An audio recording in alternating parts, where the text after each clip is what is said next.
الحجم ما هو طبيعي، الكرتون يدخل فيه 3 أنفار بالراحة. بعد تعالوا نشوف ايش وصلني يا بنات من شيء. طبعا اول شيء لازم تحفون انه هذه الطلبيه ببلاش، يعني ما دفعت فيها ولا ريال ولا هلله. بنشوف ايش طلبنا من شيء يا بنات. الصراحه انا ناسي ايش طلبت، بس ان البوكس حجمه هائل. مبدئيا يا بنات قبل ما نفتح نشوف ايش فيه. لو تعرفون احد محتاج لا تقصروا بانكم ترسلوا له هذا المقطع، عشان لو ناوي يبغى يطلب من شيء بس ما معه حق هذا الشيء بس خلي صوتي يطلع. لو ناوي انه يطلب ولا معه يقدر يسوي هذه الحركه اللي بعلمكم عليها ويطلب من شيء ببلاش. فتعالوا نشوف انا ايش طلبت من شيء. واساسا ليه كذا البوكس فيه اصابات، احس اصابات بالزياده. نفتح. شيل. هذه مراية بنات، بس ما اقدر اشيل منها هذا لانها بتعكس. يا بنات لو انتم تبغون تطلبون من شيء كملوا معي هذا المقطع، لانه انا في نهاية المقطع بشرح لكم على الايباد كيف تطلبون ببلاش. فيعني ما عليكم، كملوا المقطع بتلاقوا الشرح، بتلاقوا اللي انتم تبغونه. ثاني شيء طلبت هذه حقت المناديل، طبعا تفتحونها تحطون فيها من هنا كذا، شايفين كيف؟ طلبت بعد هذه يا بنات حقت المناديل نفس الشيء، بس الشكل يا بنات خرافي.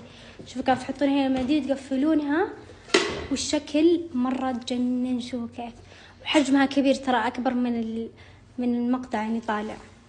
طلبت بعد هذا السيليكون يا بنات حق الشوكولاتة كذا، يعني قالب سيليكون، شوفي كيف.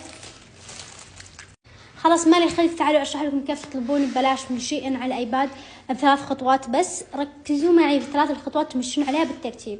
تعالوا نشوف. الخطوة الأولى يا بنات حذف وتحميل، بسيطة. محملين شيء احذفوه وارجعوا حملوه. هذا الآن أنا محملة شيء أحذفه وارجع أحمله من أول جديد. هذه الخطوة الأولى بسيطة ما يحتاج لها شرح كثير. أول خطوة حذف وتحميل. ثاني خطوة بعد ما يتحمل شيء ننتقل لثاني خطوة يا بنات. خلوه يتحمل الآن، جالس يتحمل معكم. ما راح أحاول إني ما أوقف المقطع إلا للضرورة. الآن شوفوا بعد ما يتحمل شيء تدخلون عليه طبيعي، خلوه يفتح من نفسه. شوفوا معي الآن تفتح معكم. شوفوا صفحة الذهاب للتسوق تضغطون عليها، بعدها جمع كل، بعدها تفتح معكم هذه الصفحة. الآن الخطوة الثانية اللي هي إنشاء حساب جديد. إنشاء حساب جديد في شيء عن طريق جوجل، يعني يكون حسابكم جديد، ما تكونوا دخلتوا لا برقم هاتف قديم ولا بإيميل قديم ولا بأي شيء قديم. كيف تنشئون حساب جديد عشان تكونوا عملاء جدد وتكونوا قابلين للدعم وتكونوا تقدرون تدعمون بعض وتكون معكم ميزات مرة كثير تستفيدون منها خلال ما أنتم تطلبون. الثانية تضغطون على كلمة استمرار بجوجل. شايفين هذا الخيار قدامكم بيطلع لكم كلكم، الاستمرار بجوجل. شايفينه؟ أكبر لكم الشاشة، هذا هو. تضغطون عليه. بعد ما تضغطون عليه شوفوا ايش تفتح معكم.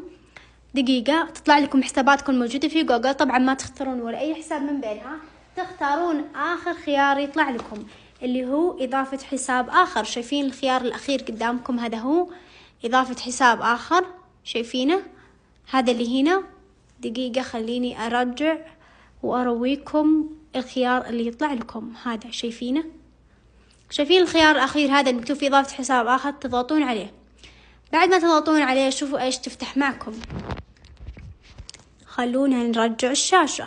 تفتح معكم هذه الصفحة، تضغطون على كلمة إنشاء حساب، بعدها الاستخدامي الشخصي، بعدها تكتبون اسمكم. إذا تبغون اسمكم حقيقي اكتبوه، تبغون خربوطي مثلي اكتبوا خربوطي. بعدها تكتبون الآن تاريخ الميلاد، تبغون تكتبون اليوم اللي أنتم تبغونه والشهر اللي أنتم تبغونه والسنة اللي أنتم تبغونها، يعني ما في معلومات محددة.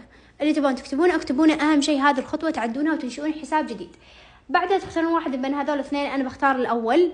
بعدها تضغطون على التالي، بعدها تكتبون كلمة مرور، أي كلمة مرور تبغونها اكتبوها، أهم شيء تكونوا حافظينها يا بنات.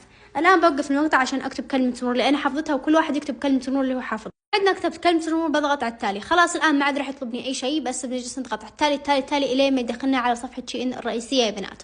وركزوا لو طلبكم رقم هاتف هاد عادي حطوا رقم هاتفكم. الآن بضغط على التالي وأرجع. ما فتحت معي صفحة شيء الرئيسية. الآن خلاص خلصنا خطوتين. أول شيء اللي هي إننا حذفنا شيء رجعنا حملناه. ثاني شيء نشأنا حساب جديد في شيء. ثالث شيء نروح على الخطوة الثالثة، نروح على بحث شيء. تفتح معنا خانة البحث. دقيقة في صورة هنا مفروض ما تطلع. المهم تكتبون في خانة البحث الكود اللي بيخليكم تطلبون ببلاش، لكن ركزوا الكود يتغير كل 24 ساعة، وغير كذا أي كود تاخذونه أي صادر مو موثوقة على طول بخرب عليكم حسابكم. الكود اللي يخليكم